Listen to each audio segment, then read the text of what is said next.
చేస్తే అడ్డుకుంటారు, హుజూర్నగర్ చేస్తే అడ్డుకుంటారు.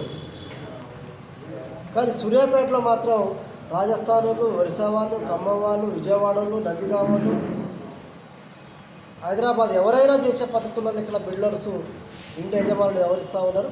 ఇది సరైనటువంటి చర్య కాదు.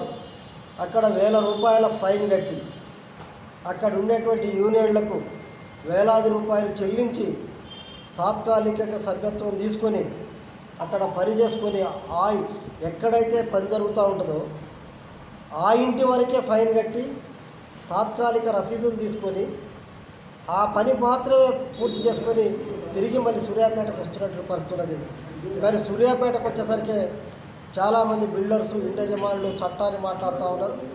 చట్టం అనేది చట్టబద్ధంగా ప్లంబర్స్ అండ్ టైల్స్ యూనియన్ చట్టబద్ధంగానే యూనియన్లో రిజిస్టర్ కావడం అనేది జరిగింది.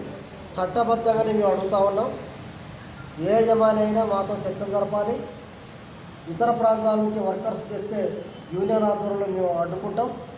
ఇప్పటికే సుకుమార్ అనేటువంటి బిల్డర్కు యూనియన్ నాయకులు పలు దఫాలుగా చర్చలు జరిపారు. అతను మొండిగా వ్యవహరిస్తూ ఉన్నాడు. ఇతరత్ర వాళ్ళని రాయబారం పంపుతూ ఉన్నాడు. మేము చర్చించడానికి సిద్ధంగా ఉన్నాం. కానీ ఇతర పనులతో తక్కువకు సూర్యాపేటలో ₹6, ₹10 వరకు ఉంటే ఇతర ప్రాంతాలకు తక్కువ ఇచ్చి చేర్చుకునే పద్ధతుల్లో వివరిస్తూ ఉన్నారు.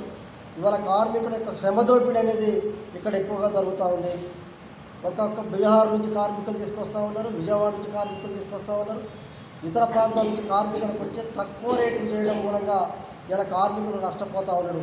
బీహార్ అయిన కార్మికుడే, సూర్యాపేట అయిన కార్మికుడే, ఎవరైనా వాళ్ళ శ్రమ ఫలితమే. వారి శ్రమ